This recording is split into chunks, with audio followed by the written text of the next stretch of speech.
வைத்துக் கொள்ளுங்கள். நாம் வசனங்கள் எங்கே? கலாத்தியர் 5. எல்லாரும் எடுத்து வைத்துக் கொள்ளுங்கள். கலாத்தியர் 5 நான் கடைசி வாரத்தில் பேசினது.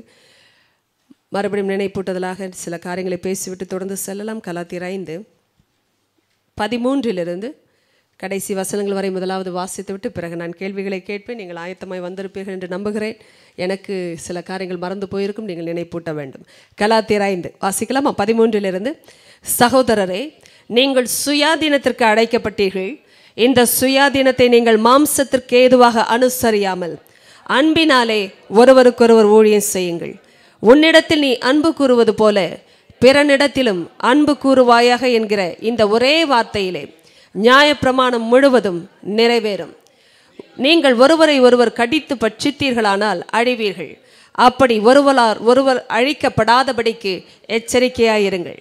பின்னும் நான் சொல்கிறது என்னவென்றால், ஆவிக்கேற்றபடி நடந்து கொள்ளுங்கள். அப்பொழுது மாம்ச இச்சையை நிறைவேற்றாதிருப்பீர்கள். மாம்சம் ஆவிக்கு விரோதமாகவும் ஆவி மாம்சத்துக்கு விரோதமாகவும் இச்சிக்கிறது. நீங்கள் செய்ய வேண்டும் என்று இருக்கிறவைகளை செய்யாதபடிக்கு இவைகள் ஒன்றுக்கொன்று விரோதமாயிருக்கிறது. ஆவியினால் நடத்தப்படுவீர்களானால் நீங்கள் நியாய பிரமாணத்திற்கு கீழ்ப்பட்டவர்கள் அல்ல. மாம்சத்தின் கிரியைகள் வெளியரங்கமாயிருக்கின்றன. அவையாவன விபச்சாரம், வேசித்தனம், அசுத்தம், காமவிகாரம், விக்கிரகாராதனை, பில்லி சூனியம், பகைகள், விரோதங்கள், வைராக்கியங்கள், கோபங்கள், சண்டைகள், பிரிவினைகள், மார்க்க பேதங்கள், பொறாமைகள், கொலைகள், வெறிகள், களியாட்டுகள் முதலானவைகளே. இப்படிப்பட்டவைகளை செய்கிறவர்கள் தேவனுடைய ராஜ்யத்தை சுதந்தரிப்பதில்லை என்று முன்னே நான் சொன்னது போல இப்பொழுதும் உங்களுக்கு சொல்லுகிறேன். ஆவியின் கனியோ அன்பு, சந்தோஷம், சமாதானம், நீடிய பொறுமை, தயவு, நற்குணம், விசுவாசம், சாந்தம், இச்சையடக்கம். இப்படிப்பட்டவைகளுக்கு விரோதமான பிரமாணம் ஒன்றுமில்லை. கிறிஸ்துவின் உடையவர்கள் தங்கள் மாம்சத்தையும் அதன் ஆசை இச்சைகளையும் சிலுவையில் அறைந்திருக்கிறார்கள். நாம் ஆவியினாலே பிழைத்திருந்தால் ஆவிக்கேற்றபடி நடக்கவும் கடவோம். வீண் புகழ்ச்சியை விரும்பாமலும் ஒருவரை ஒருவர் கோபமூட்டாமலும் ஒருவர் மேல் ஒருவர் பொறாமை கொள்ளாமலும் இருக்க கடவோம். ஆமென். சொல்லுங்கள், இதுவரைக்கும் நீங்கள் இந்த அதிகாரத்தில் புரிந்து கொண்ட சில காரியங்களை நான் எதிர்பார்க்கிறேன். பதில் ஒன்றை மாத்திரம் சொல்லாமல் விளக்கத்தோடு பேசிவிடுங்கள். சுயாதீனத்திற்காக நாம் அழைக்கப்பட்டோம். வல்லமையான காரியம், சரியான வார்த்தை. சுதந்திரத்திற்காக, விடுதலைக்காகவே நாம் அழைக்கப்பட்டோம். கிறிஸ்துவுக்குள் இன்று நாம் விடுதலையாக்கப்பட்டவர்கள். கிறிஸ்துவுக்கு முன்பு நாம் விடுதலையில் இல்லாதவர்கள். சரியாய் சொன்னீர்கள். வேறே, மாம்சம் ஆவிக்கு விரோதமானது, ஆவி மாம்சத்துக்கு விரோதமானது. மாம்சம் என்றால் என்ன? ஜென்ம சுபாவம். நான் கேட்கும் பொழுதாவது நீங்கள் பதில் கொடுக்கலாமே, உங்க நோட்ஸை பார்க்கணும்னு அவசியம் இல்லை. சொல்லுங்க என்னம்மா? மாம்சம் என்றால் என்ன? ஜென்ம சுபாவம். என்னம்மா? Unregenerated man, old self or old man, பழைய மனுஷன். Very good. வேறே, it's about the sinful nature. வேறே, அவ்வளவுதானா? மறுரூபமாக்கப்படாத மனுஷன். சரியாய் சொன்னீர்கள். It's about the unregenerated man or about the old self. Okay. மாம்சம் ஆவிக்கு விரோதமாய் இச்சிப்பதன் காரணம் என்ன என்று யாராவது சொல்ல முடியுமா? இது ஆவி ஆத்தும சரீரத்தின் விளக்கத்தில் வருகிற ஒரு பதில். மாம்சம் ஆவிக்கு விரோதமாய் இச்சிப்பதின் காரணம் என்ன? இல்லையென்றால் ஆவி மாம்சத்துக்கு விரோதமாய் இச்சிப்பதின் காரணம் என்னவா இருக்கும்? மாம்சம் பாவத்தினாலானது, ஜென்ம சுபாவத்திற்கு உரியது. ஏனென்றால் ஜென்ம சுபாவமே பாவத்திற்கு உரியது. ஆம், மறுரூபமாக்கப்படவில்லை. இதை எங்கே செயல்படுவதாக நாம் அறிந்திருக்கிறோம். ஆவி, ஆத்தும, சரீரம் என்ற 3 பகுதியும் உடையவர்கள் நாம். உங்களுக்கு இந்த விளக்கத்தை பல முறை நான் கொடுத்து வருகிறதுனால் தைரியமாய் கேட்கிறேன். மாம்சம் எங்கே செயல்படுகிறதான ஒரு காரியம் நிதானித்து பதில் சொல்லுங்கள். அவசரம் வேண்டாம். ஆத்துமாவில். சரியாய் சொல்லுங்க. ஏன் ஆத்துமாவில்? நான் என்பதே ஆத்துமா. நன்றாய் கவனிங்கள். நான் என்பதே உண்மையான அந்த ஆத்துமாவின் அர்த்தம். ஏனென்றால் வெளிப்படையாக தோற்றமளிக்கிற இந்த சரீரமானது புறம்பான மனுஷன். உள்ளான மனுஷனே உண்மையான மனுஷன். அப்படி என்றால் இந்த உள்ளான மனுஷன் ஆவியை இல்லாமல் இருக்கவே முடியாது. ஆவியை பெற்றவனே உண்மையான மனுஷன். ஏனென்றால் கர்த்தர் ஆவியை ஊதின பொழுதுதான் அவன் ஜீவாத்துமாவானான். ஜீவனை இழக்கிற ஆத்துமா அர்த்தத்தை இழக்கிறது. எத்தனை பேர் அதை அறிந்து வைத்திருக்கிறீர்கள்? அதனால தான் உலகம் முழுவதையும் ஒரு மனுஷன் ஆதாயப்படுத்தி கொண்டாலும் தன் ஜீவனை நஷ்டப்படுத்தினால் அவனுக்கு லாபம் என்ன என்று இயேசு சொன்னதற்கு காரணம், ஆவியை நஷ்டப்படுத்தின வாழ்க்கையில் இருக்கிற ஒரு மனுஷன் எத்தனை ஆதாயத்தை உலகத்தில் பெற்றிருந்தாலும் நஷ்டத்தை தான் உடையவனாய் இருக்கிறான் என்ற அர்த்தத்தை இயேசு சொன்னார். அதனால் ஆவியின் அர்த்தத்தை வைத்துத்தான், இல்லை என்றால் வாழ்வை வைத்துத்தான் ஆத்துமாவுக்கே அர்த்தம் உண்டாகிறது. அப்படி என்றால் இன்னும் வேறு ஒரு வார்த்தையில் சொல்லுவேன் என்றால், ஆவியின் வாழ்க்கையை வைத்துத்தான் எனக்கே அர்த்தம். ஆத்துமாவின் வாழ்க்கை என்றால் என் வாழ்க்கையை பற்றி ஆண்டவர் பேசுகிறார். ஆமென். ஏன் ஆத்துமாக்களின் ரட்சிப்புக்காக ஜெபிக்க வேண்டும் என்று சொல்லுகிறார்கள்? அப்படி என்றால் ஆத்துமா என்றால் யார்? உண்மையான மனுஷன். புறம்பான சரீரத்தின் ரட்சிப்புக்காக நாம் ஜெபிப்பது இல்லை. ஆத்துமாவின் ரட்சிப்புக்காக நாம் ஜெபிப்போம் என்றால் அந்த மனுஷனே ரட்சிக்கப்படுகிறான் என்று அர்த்தம். ஏனென்றால் சரீரத்திற்கும் நம்பிக்கை அப்பொழுதுதான் வருகிறது. வேற என்ன வார்த்தையை சொல்லலாம்? இப்பொழுது சொல்லுங்கள், மாம்சம் ஆத்மாவுக்குரியதான் இருக்கிறபடினால் ஏன் ஆவியை எதிர்க்க வேண்டும்? ஆமா, சரிதான். ஏன் மாம்சம் ஆவிக்கு விரோதமாகவும் ஆவி மாம்சத்துக்கு விரோதமாகவும் இச்சிக்கிறது? இந்த வல்லமையான வார்த்தையை கவனிங்கள். இச்சை என்ற அந்த வார்த்தையே வல்லமையானது. இன்னும் சொல்ல போனால் பலவந்தத்துக்குரிய வார்த்தை. சரியே சொல்லிடுங்க. It's about a very forceful word. இச்சிக்கிற அந்த வார்த்தை பாருங்கள், வேதாகமத்தின் அடிப்படையில் இச்சை என்றாலே பிசாசுக்குரிய ஒரு வார்த்தை. பிசாசினால் உண்டாகிற விருப்பம். தேவனால் வருகிற விருப்பத்தை தேவன் ஒரு காலம் இச்சை என்று சொல்லவில்லை, வாஞ்சை என்றே சொல்லுகிறார். நீதிமான் விரும்புகிறது அவனுக்கு கொடுக்கப்படும். வாஞ்சை நிறைவேறுவது ஆத்துமாவுக்கு இனிது என்றும் நீதிமொழிகளிலே வாசிக்கிறோம். அப்படி என்றால் வாஞ்சை என்ற அந்த வார்த்தை நல்ல விருப்பங்களையும், இச்சை என்ற வார்த்தை தீய விருப்பங்களையும் குறிப்பிடுகிறதாக பொதுவாக கருதப்படுகிறது வேதத்தின் அடிப்படையில். ஆனால் இங்கே மாத்திரம் இச்சிக்கிறது என்று ஆண்டவர் சொல்லுகிறார்.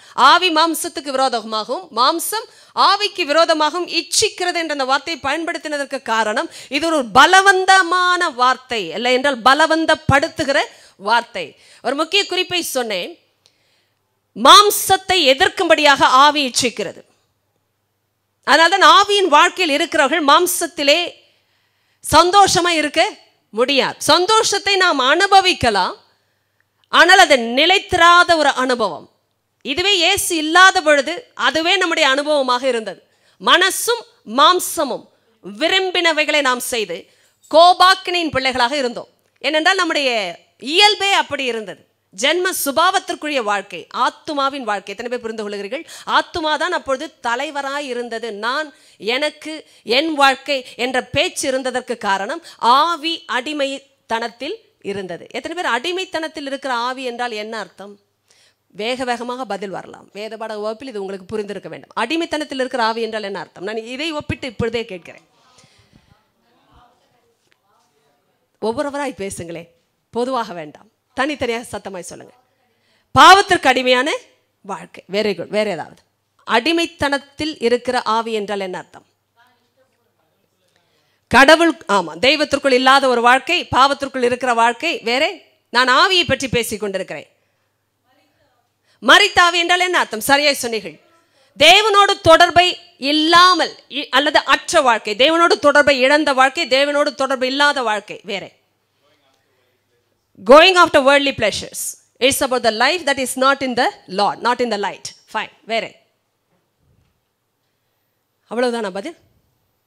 அடிமைத்தனத்தின் ஆவி என்றால், அந்தகாரத்தில் இருக்கிற ஆவி என்றால் என்ன அர்த்தம்? தேவனோடு தொடர்பற்ற ஆவி, தொடர்பற்ற இருதயம். வேற?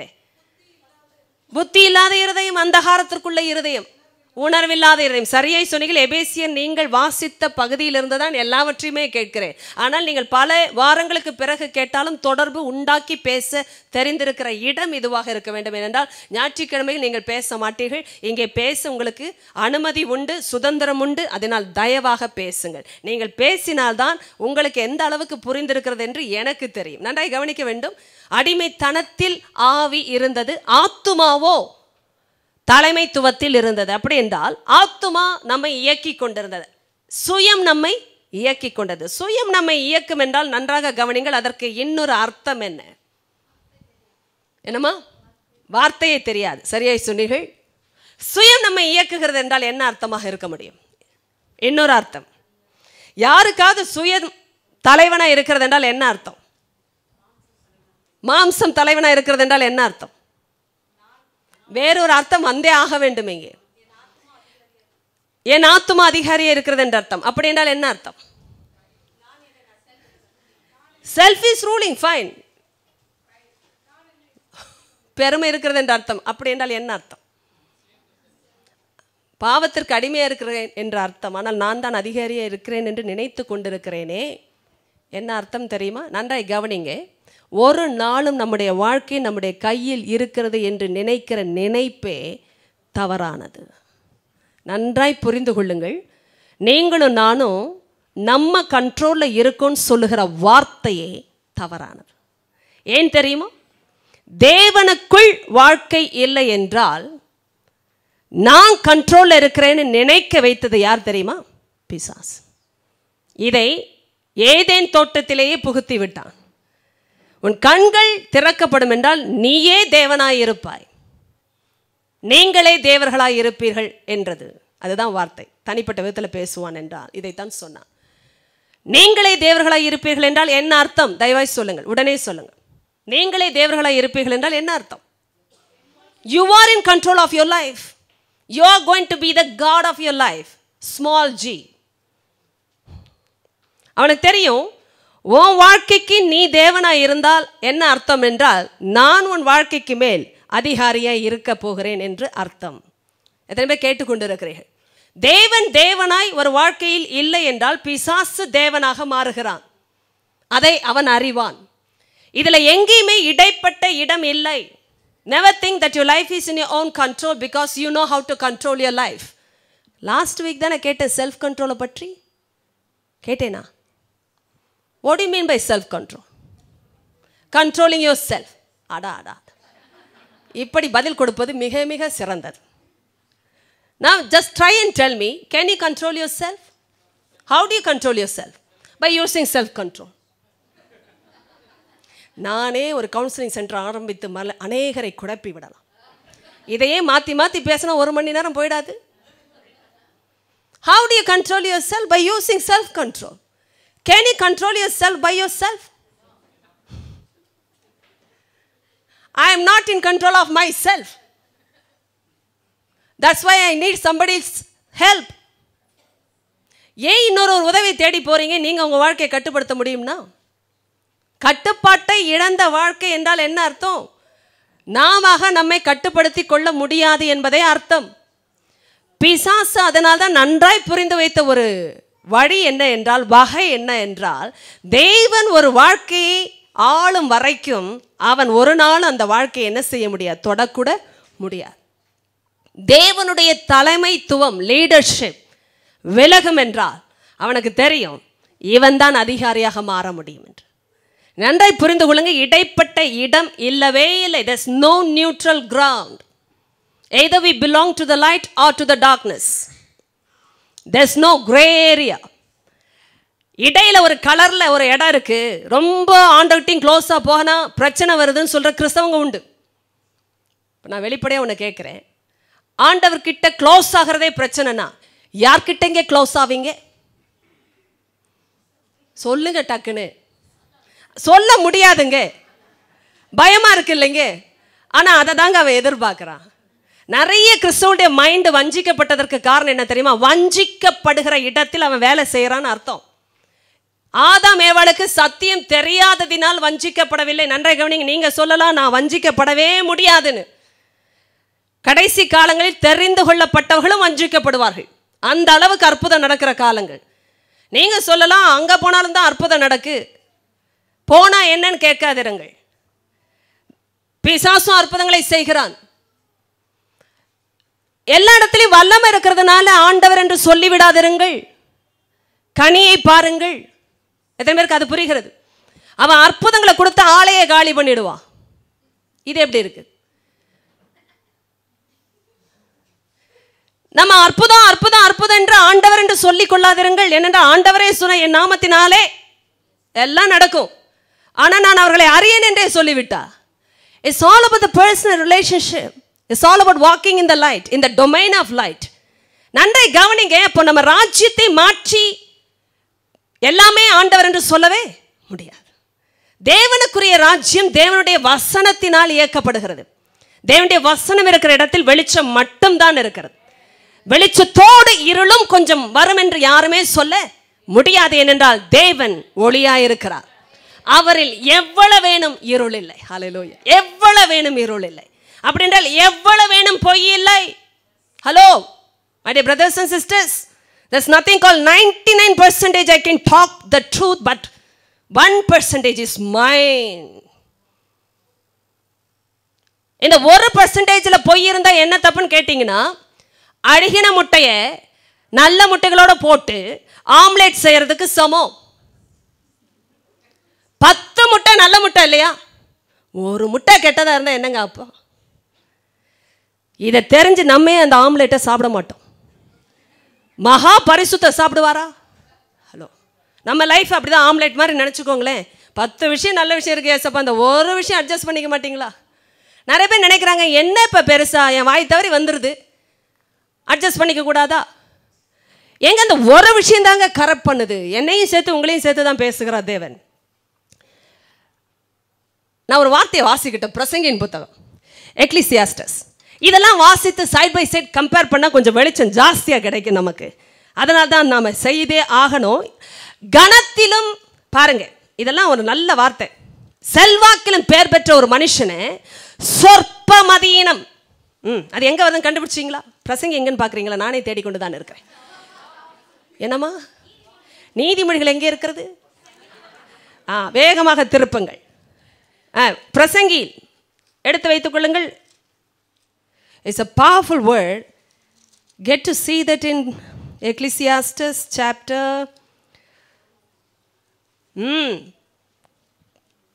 10வது அதிகாரம், chapter 10 verse 1. எல்லாரும் சத்தமாக வாசித்து விட்டு கலாத்தியருக்கு திரும்பி வரலாம். பிரசங்கி 10:1.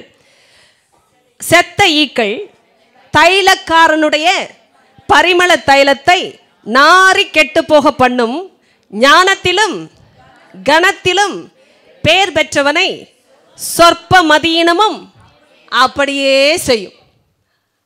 அல்லேலூயா வரலையே? அதுதான் அல்லேலூயா.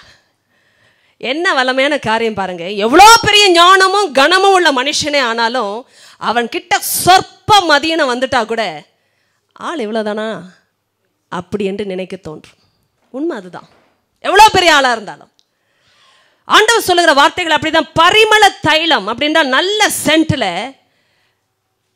செத்த ஈக்கள் இருந்தா, இப்போ நீங்க வாங்கி சாப்பிட்றீங்க என்னது, ஆம்பூர் பிரியாணி,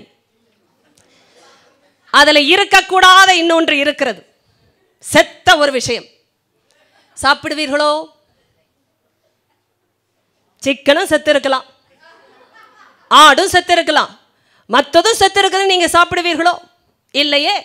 நம்ம வாழ்க்கையில் அநேக விஷயங்கள் டயலாக்கு நல்லா இருக்கலாம், ஆனா குவாலிட்டின்னு வரும்பொழுது காம்ப்ரமைஸ் பண்ண தோன்றாது. உண்மையே இல்லையா? நிறைய விஷயங்கள் நம்ம பேசிக்கொள்வதற்கு சுவாரஸ்யமா இருக்கலாம், ஆனா வாழ்க்கைக்கு உதவாது. நீங்களும் படிக்கிற விஷயங்கள் அநேக விஷயங்கள் அப்படித்தான். எவ்வளோ பெரிய காரியங்கள் என் வாழ்க்கையில இருக்கிறது, அதை பார்த்த ஆண்டவர் அட்ஜஸ்ட் பண்ணுவாரா என்னுடைய சொற்ப மதியினத்தை என்றால் அட்ஜஸ்ட் பண்ண முடியாது. ஏனென்றால் பரிமள தைலத்தோடைய குவாலிட்டி அப்படி. If you are of a low quality, God doesn't care about that.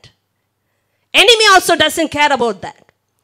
And if you are a high quality, then God really pays much attention to preserve that quality.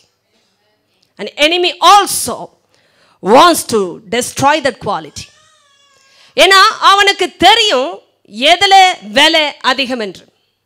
கணம் நீங்க கவனிக்கணும். கர்த்தரால பிரித்தெடுக்கப்பட்ட நிலைமையில் வந்துவிட்டபடினால் தான் நமக்கு இந்த போதனைகள் வித்தியாசமாய் வர வேண்டும். தெருவில் இருக்கிறவர்களுக்கு அல்ல. தேவனால் பிரித்தெடுக்கப்பட்டவர்கள் எதினால் பிரித்தெடுக்கப்பட்டார்கள் என்பதை யோவான் 17 இயேசுவே பேசும்பொழுது சொன்னார், உம்முடைய வசனத்தை அனுப்பினீர், அவர்களை உலகத்திலிருந்து பிரித்தெடுத்தீர். வசனம் வரலன்னா நம்ம பிரித்தெடுக்கப்படலைங்க. நன்றாய் கவனிங்க. இயேசுவுக்காக வாழ்வது என்றால் ஏதோ ஒரு மார்க்கத்தார் அல்ல, வசனத்தினால் பிரித்தெடுக்கப்பட்டவர்கள். இயேசு சொன்னா நானே மார்க்கம் என்றால் என்ன அர்த்தம்? அவருடைய வார்த்தையே மார்க்கம். இயேசு பேசுவதனால் வந்த மார்க்கம். ஏனென்றால் அவருடைய வார்த்தை கிருபையும் சத்தியத்தையும் உடைய வார்த்தை. வரும்பொழுது ஒரு வாழ்க்கையை மாற்றுகிற வார்த்தை. அப்படி என்றால் உலகத்தை விட்டு அந்த வார்த்தை என்ன செய்யும்? ஒரு மனுஷனை பிரிக்கும். பிரிப்பதினால் தான் நாம் தேவ பிள்ளைகளாய் மாறி இருக்கிறோம். நீங்களும் நானும் பொதுவான வாழ்க்கைக்கு அழைக்கப்படவில்லை. தேவ பிள்ளைகளே கவனிங்கள், it's not about a common thing in life. ஆண்டவர் சொன்னார், ஆசாரிகள் வித்தியாசத்தை உண்டாக்கும்படியாய் என்னுடைய ஜனங்களுக்கு போதிக்க கடவர்கள். Don't ever say the other Christian is living like that, so what? So it's all about your own life. நீங்களும் அவங்களும் ஒண்ணுனா அது உங்களுடைய conviction. Nobody can help you on that. நான் வித்தியாசமான கிறிஸ்டியனா இருக்கிறது காரணம் எனக்கு கண்களை திறந்தவர் வித்தியாசமாய் போதிக்கிறார். It's all about the teaching of God's word that separates you from the world. Teaching வரலனா செப்பரேஷன் வராதுங்க. நல்ல கவனிங்க. ஆவரேஜ் கிறிஸ்டியன் யார் தெரியுமா? கிறிஸ்டியனா வர்றாங்க அவ்வளவுதான், சத்தியம் தெரியாது. Their mindset is average. They are not able to have an excellent spirit, an excellent thinking, the thinking of Christ, simply because they lack teaching. சத்தியம் இல்லாத இடத்துல மறுரூபம் வராது. நன்றாய் கவனிங்க.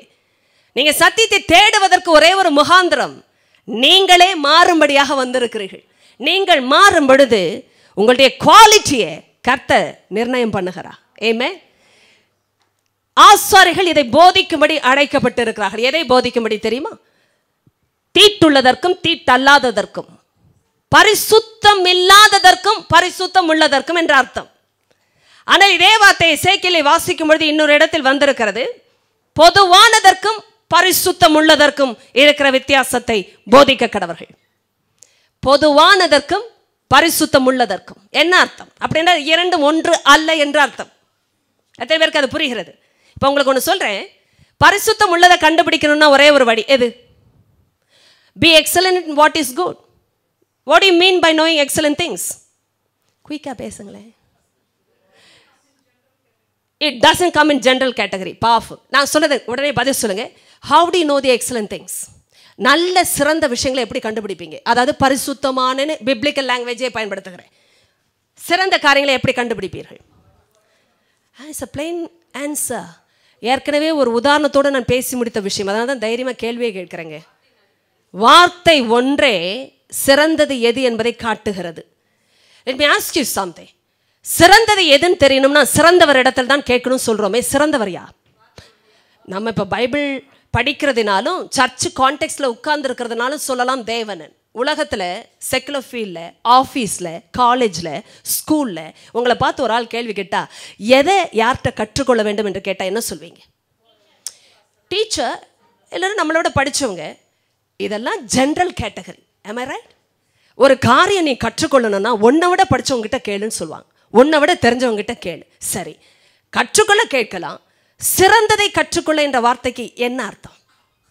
சிறந்தது என்பதை எப்படி அறிவீர்கள்? I'm trying to ask you something very specific. சிறந்ததுன்னா நான் கேட்குறது படிப்புலையும் இல்லை, அந்தஸ்தை உயர்த்தி கொள்வதிலும் இல்லை, வேலைக்கு ப்ரொமோஷன் கிடைக்கிற தத்துவங்களும் அல்ல. It's about the character. எத்தனை பேருக்கு அது புரிகிறது? உங்க வாழ்க்கை தரத்தை உயர்த்தி கொள்ள எது சிறந்தது என்று நான் பொதுவாக கேட்கவில்லை. லைஃபுக்கு சிறந்ததுன்னா எது சிறந்ததுன்னு எப்படி தெரியும்? Some people relate to some people and they think these people are better than themselves. நான் இயேசுவின் பிள்ளை, அவங்க இயேசுவை அறியாதவங்க என்னை விட பெட்டரா இருக்காங்க நம்ம எத்தனை முறை நினைக்கிறோம் இல்லை? நான் கேட்கிறேன், அதனால் அவங்க சிறந்தவர்களாக முடியுமா?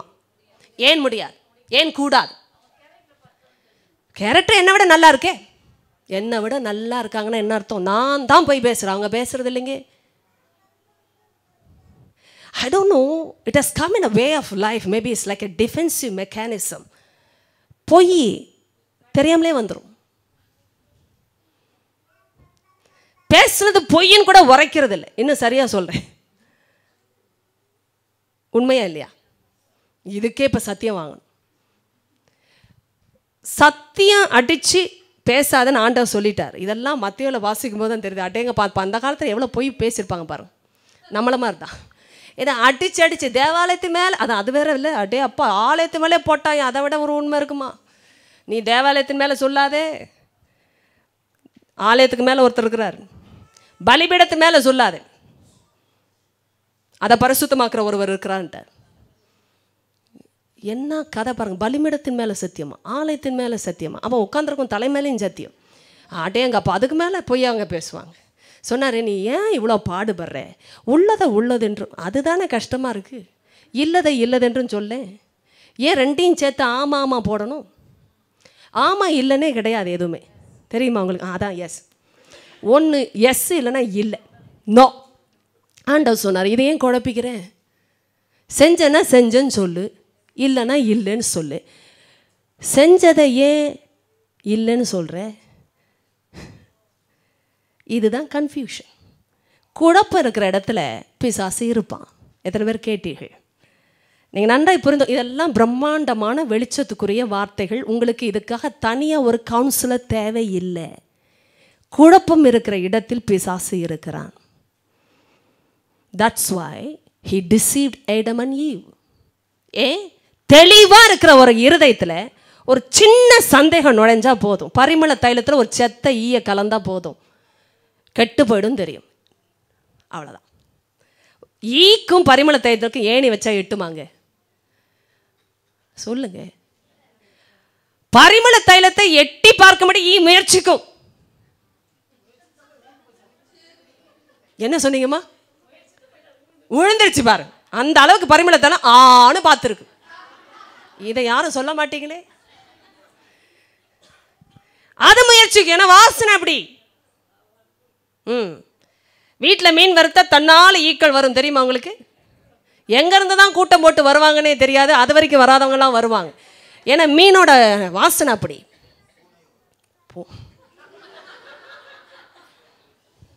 ஆமாய்யா, நான் ஈய மட்டும்தான் ஐயா யோசிச்சுட்டேன். பூனையும் வரும்.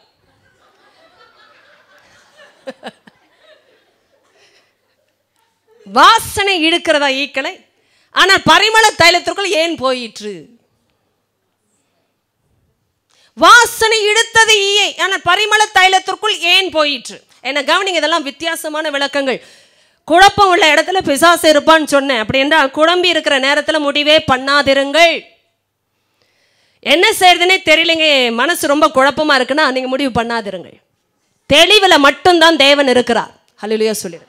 தெளிவா தேவன் பேசுவார், தெளிவாய் நடத்துவார். தெளிவில்லையா முடிவு செய்யாதீங்க. வீட்டில் இருக்கிற சின்ன விஷயத்திலேருந்து பெரிய விஷயங்கள் வரைக்கும் அப்படிதான். வாழ்க்கை அப்படிதான். குழம்பின இருதயத்துக்குள்ள தேவன் பேசுவதே இல்லை. தேவன் பேசினா தெளிவா இருக்கும். தெளிவா இருக்கும் பொழுதுதான் பேசுவார். அதனால்தான் தேவன் நம்மை காத்திருக்க சொல்லி பழக்குவிக்கிறார். ஆமென். நம்ம அந்த பழக்குவிக்கப்படுகிற இடத்துல பாருங்க, காத்திருக்கிற இருதயம் தெளிவா இருக்கும். குழப்பத்தில் ஒரு முடிவை செய்ய பயப்படும். அதனால்தான் காத்திருக்கும். காத்திருக்கிற தேவ பிள்ளைக்கு தேவன் நல்லவராகவே இருக்கிறார், நன்மை செய்கிறவராகவே இருக்கிறார். ஏன் இப்பொழுது பரிமள தைலத்திற்குள் ஈ சென்றது? யாருமே பதில் சொல்லவில்லையே. க்ளோஸ் பண்ணாமல் இருந்திருக்கு. அடே எங்க அப்பா, கரெக்டாக சொன்னீங்கம்மா. நம்ம வீட்டில் விழுந்த கதை தான் இதெல்லாம். எதை நீங்கள் க்ளோஸ் பண்ணி வைக்கணும் சொல்லுங்களேன் கொஞ்சம். என்ன சிஸ்டர், இதெல்லாம் ஒரு கேள்வியா? எதை க்ளோஸ் பண்ணி வைப்பீங்க? என்னம்மா? Close to sin. Powerful. as a biblical answer கொடுத்துட்டாங்க. எதை க்ளோஸ் பண்ணி வைக்கணும்? Just give me a practical answer. கரெக்டாக சொன்னீங்க. சுத்தமாக இருக்கிறத. ஐயோ, இந்த ஃப்ரிட்ஜில் நம்ம வச்சுருப்போம் நல்லா க்ளோஸ் பண்ணி வச்சுருப்போம் வச்சுருப்போம் வச்சுருப்போம் வச்சுருப்போம் நல்லா தான் இருக்குன்னு வச்சுருப்போம். நமக்கு ஒரு பெரிய நம்பிக்கைன்னா ஃப்ரிட்ஜில் இருந்தால் கெட்டே போகாது. எவ்வளோ நாள் கெட்டு போகாமல் இருக்கும்? ஃப்ரிட்ஜுக்கே ஒரு லிமிட் இருக்குது. ஒரு மாதம் கழிச்சு திடீர்னு கண்டுபிடிப்போம், அடா அடா அடா என்னைக்கோ வச்ச பாத்திரமாச்சேன்னு திறந்து பார்க்கும்போது என்ன இருக்கும்? உங்களுக்கு எனக்கு நல்லா தெரியும். நம்ம நினைக்காத அளவுக்கு ஏற்கனவே நுழைஞ்சி அதிகமாக கிரியையெல்லாம் முடிச்சு உட்காந்துருப்பாங்க குரூப்பாக. நம்ம மூடி வச்ச ஃப்ரிட்ஜை தான் பார்த்தோம், அவங்க ஏறக்குள்ளே போகிற ஆசாமிங்க. இப்போ கவனிங்க, எந்த ஒரு வெசலையும் மூடி வைக்கிறதுக்கு காரணம் அது நல்ல பொருளாக இருக்கும்படி, நல்ல பொருளாக இருப்பதினால். கெட்டுப்போன ஒன்றை நம்ம மூடி வைக்க பிரயாசப்படுவதே இல்லை. என்னை கவனிங்க, எதுவும் பிரயோஜனம் உள்ளது, சுத்தம் உள்ளது, ஆரோக்கியமானது என்பதினால்தான் அதை மூடி வைத்து பாதுகாக்கிறோம். Maybe any medicinal things, you know about the ointments, எந்த இதையுமே நீங்கள் இப்போ வர அநேக விஷயங்கள் உண்டு. காற்று பட்டா கெட்டு போகும்னு இறுகவாய் மூடி வைக்க சொல்லுகிறார்கள். அதை ஒன்ஸ் ஓப்பன் பண்ணாலே கெட்டு போயிடும். அந்த மாதிரி விஷயங்கள். அப்படி என்றால் சுத்திகரிக்கப்பட்ட ஆரோக்கியமான பாதுகாக்கப்பட வேண்டிய தன்மை உடையவர்கள் தான் மூடப்படுகிறது. ஆமென். Your life is not an open book to many. Cannot be open like that. எத்தனை பேருக்கு புரியுது? என் லைஃப் ரொம்ப டிரான்ஸ்பரண்ட் லைஃப்னு எல்லாத்தையும் ஓதிட்டு இருக்காதீங்க. எத்தனை பேருக்கு அது புரிகிறது? ஆண்டவர்கிட்டே பேச முடியாத மனுஷங்கிட்ட பேசலாமா? அப்படி ஒரு ஃப்ரெண்டு தேவையான்னு நான் கேட்குறேன். நீங்கள் சொல்லலாம் என்னுடைய ஆத்தும நண்பர். ஆமாம், அதுதான் பிரச்சனை ஆயிடுச்சு. ஆத்மாவுக்கு ஒரே ஒரு நண்பர் தான், ஏசப்பா மட்டும்தான். ஏனென்றால் ஆத்மாவை நேசிக்கிறவர். மற்றவங்க எவ்வளோ நண்பரை போல இருந்தாலும் உங்கள் ஆத்மாவை நேசிக்க முடியாது. நன்றாக கவனிங்க. there's no protection in any other friendship. That's why a righteous man is or woman is cautious about his or her friendship. Cautiousனா என்ன அர்த்தம் தெரியுங்களா? எச்சரிப்பு. I've never left the word self control. Okay, ஞாபகப்படுத்திக் கொண்டே இருக்கணும். வஞ்சனை ஏன் வந்தது தெரியுமா? வசனத்தை தெரிந்து ஆண்டவரோடு நடக்கிற நிலைமையில் இருந்த போது கூட வசனத்திற்கு புறம்பான ஃப்ரெண்ட்ஷிப்பை டெவலப் பண்ணா வஞ்சிக்கிற நிலைமை உண்டாகும். எத்தனை பேர் காதுகள் திறக்கிறது? You can be a strong believer going to a very wonderful spirit-filled church. ஆனால் எல்லாரோடையும் மிக்ஸ் பண்ண ஒரு தேவ பிள்ளையால முடியாது, முடியக்கூடாது. There's some restlessness that comes into your heart when you relate to an unhealthy person. இப்போ அதையும் நான் திரும்ப கேட்குறேன், அன்ஹெல்தி பர்சன் எப்படி தெரிய வரும்? ஐயோ, உங்களுக்கு ஏற்கனவே சிக்னஸ் இருக்கிறது எனக்கு தெரியும் சிஸ்டர் அப்படின்றீங்களா? ஐயா, உடம்புல சிக்னஸ் இருந்தால் தெரிய வரலாம், உள்ளத்தில் இருந்தால் யார் காட்டுறது? அதான் எது சிறந்தது என்பதை யார் சொல்லி தருவார்? Some people do not even understand what is the best thing in life, what is not.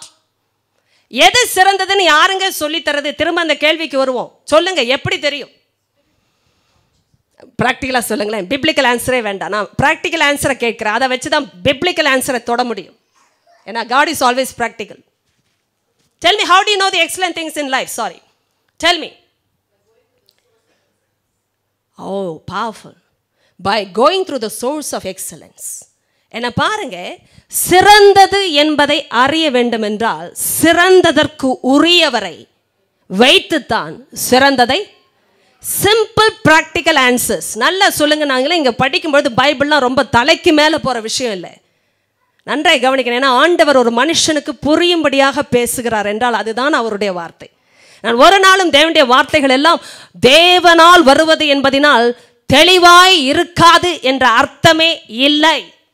தேவனால் கொடுக்கப்படுவது எல்லாமே தெளிவானது, வெளிச்சத்துக்குரியது. அப்படி என்றால் ஒரு மனுஷன் இருளில் இருந்தால் கூட புரிகிறது போல பேசுவான், புரிய வைப்பா. இப்போ கவனிங்க, சிறந்ததை அறியணும்னா சிறந்ததற்குரியவர் இடத்தில் தான் போகணும். If you want to know something that which is excellent, you have to go to the source of that excellent things. அதற்குரியவர் யாருன்னு அப்ப நீங்க நினைக்கிறீங்க? இதுதான் understanding. Come on, you have to look into my eyes. இதுதான் understanding. How do you know the source of excellence? சரி, நான் கேட்குறேன், பொதுவாக தான் பேசுவோம், நம்ம பைபிளே தொடலை, பைபிளை பற்றியே கேட்கல. சிறந்ததை அறிய வேண்டும் என்றால் சிறப்புக்குரியவரை அறிந்திருக்க வேண்டுமே. அப்போ உங்கள் வாழ்க்கையில் யாருங்க சிறந்தவர்?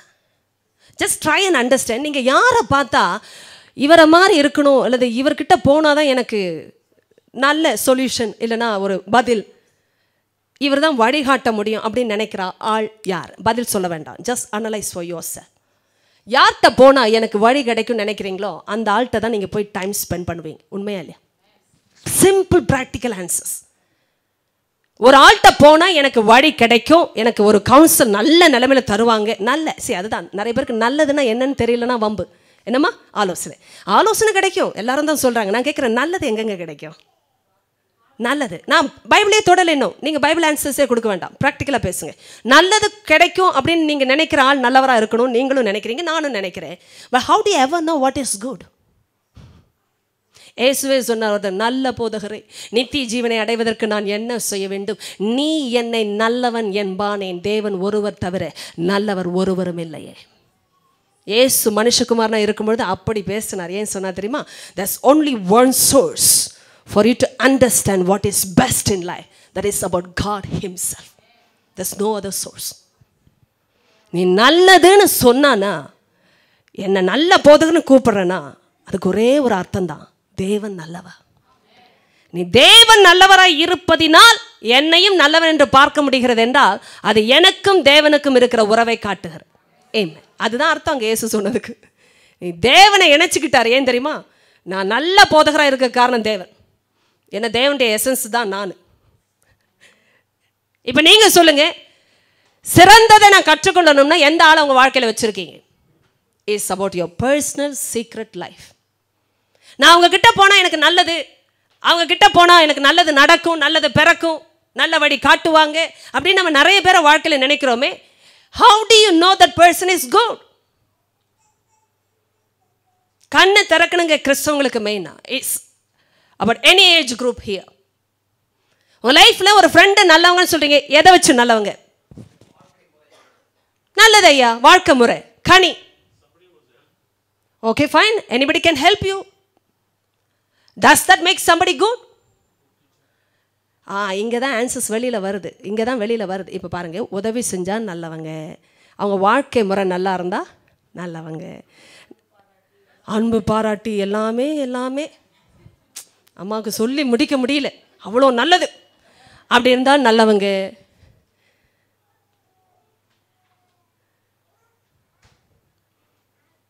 உங்களுக்காகவே நல்லதை செய்யறாங்க, ரொம்ப நல்லவங்க.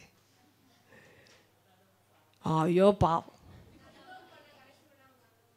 யூ நோ சம்திங், ஏவாளோட அவ்வளோ ஸ்பெண்ட் பண்ணார் டைம் லூசிஃபர், ரொம்ப நல்லவர். ஹஸ்பண்ட் கூட டைம் கொடுக்கல அவ்வளோ. இப்போ தெரியுதாங்க நல்லது எதுன்னு? ஆட போங்க சிஸ்டர், ஒரு நல்லது கெட்டது பேசுறதுக்கு ஒரு ஆள் வேணாம் வாழ்க்கையில்? சொல்லுங்க சிஸ்டர்ஸ். இதுக்கே கிளப் வச்சுருக்காங்க.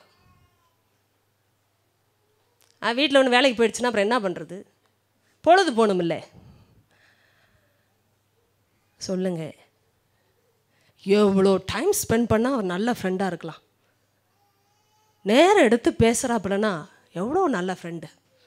சொல்லுங்க. ஏய், போன நேரமெல்லாம் என் கூட உட்காந்து பேசுவாப்புலப்பா, வீட்டு வேலையெல்லாம் விட்டுட்டு வருவார். உங்களுக்கு அப்படி யாராவது ஃப்ரெண்டு இருந்தால் இன்னையோட கட் பண்ணிவிடுங்க, எல்லாரும் கேட்கட்டும்.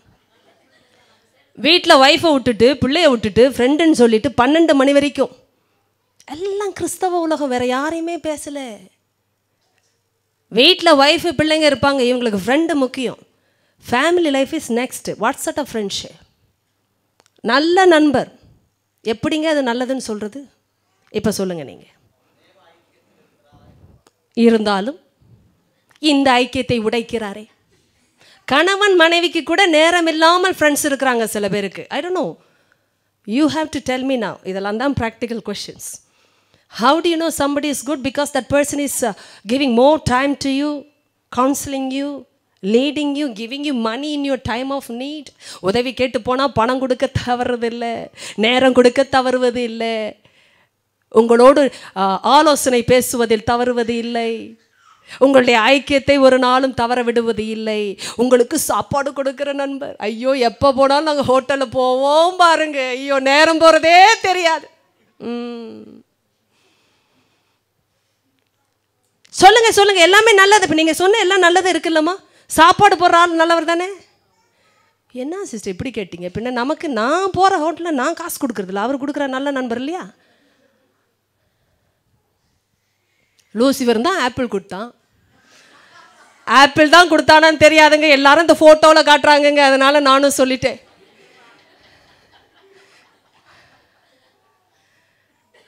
சில பேர் அந்த டென்ஷனில் வேற இருக்காங்க, எல்லாம் இந்த ஏவாள் பாட்டியினால வந்ததுன்னு. என் பொண்டாட்டி இப்படி வந்துட்டான்.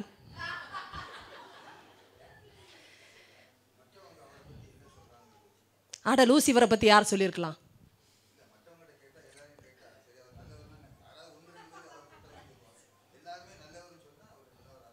நல்லவராக தான் இருக்கணும். வெளியில் வருது, எல்லாம் வெளியில் வருது. கொஞ்சம் 10 நிமிஷம் விட்டா இன்னும் வரும். ஆமாம், எல்லாம் நல்லவங்க சொன்னாங்க, நல்லவராக இருக்க மாட்டாரா? யார் அந்த மற்றவங்க ஐயா? அதையும் சொல்லிடுங்க ஐயா. உலகத்தார் தானே, வேற யாரு ஐயா சொல்லிட்டார். இதை கேட்டு தலாட்டின சில பேர் இங்கே இருக்கிறீங்க. கரெக்டு தான், கரெக்டு தான். பைபிள் ஸ்டடியில் இனி 10 பேர் வராமல் போனாலும் பரவாயில்லை. உலகத்தார் தானே, சொல்லணும் இல்லையா? 4 பேர் சொல்லுவாங்க. சொல்லுங்க சொல்லுங்க. உண்மையான நண்பன் சரிதான். சத்துருயிடும் முத்தங்களோ வஞ்சனை உள்ளவர்கள். நீதிமான் தலையிலே கொட்டுவது உன் தலையில் எண்ணெயை போட்டது போல இருக்கும். நல்லது. என்னம்மா? It's about the friends priorities maybe.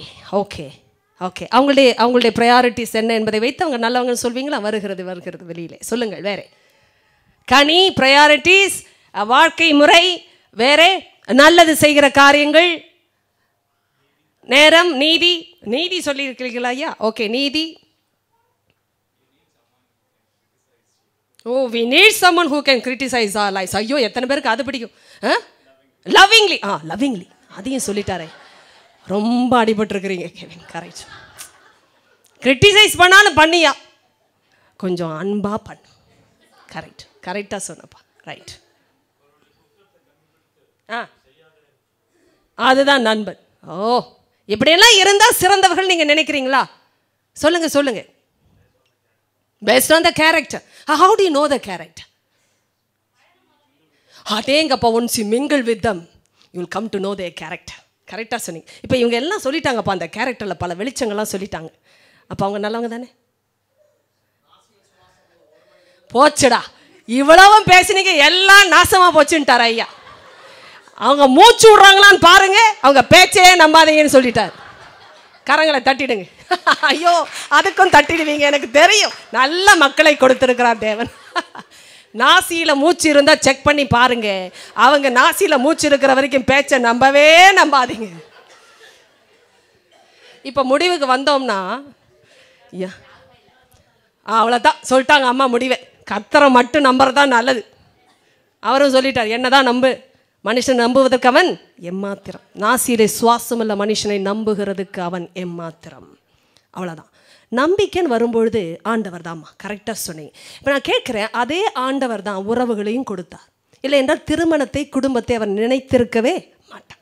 தேவன் ஒருவரே ஒரு மனுஷனுக்கு போதும் என்று அவர் நினைத்திருப்பார் என்றால் தேவன் ஒருவரே இருந்திருப்பார். ஆனால் குடும்பத்திலே உறவுகளை கொடுத்து ஒரு சமுதாயத்தையும் உண்டாக்கினார் என்றால் என்ன அர்த்தம்? தேவன் அன்பாய் இருக்கிறார் என்றால் நம்மை அன்பு செய்கிற மக்களாய் செயல்பட வைக்கவே சமுதாயத்தையும் சிருஷ்டித்தார், மக்களை சிருஷ்டித்தார். அப்படி என்றால் இன்னைக்கு நீங்கள் கவனிக்கணும், சிறந்ததை கண்டுபிடிக்க ஒரே ஒரு வழி, சிறந்ததை உடையவர் தான் சிறந்ததை கொடுக்க முடியும், காட்ட முடியும்.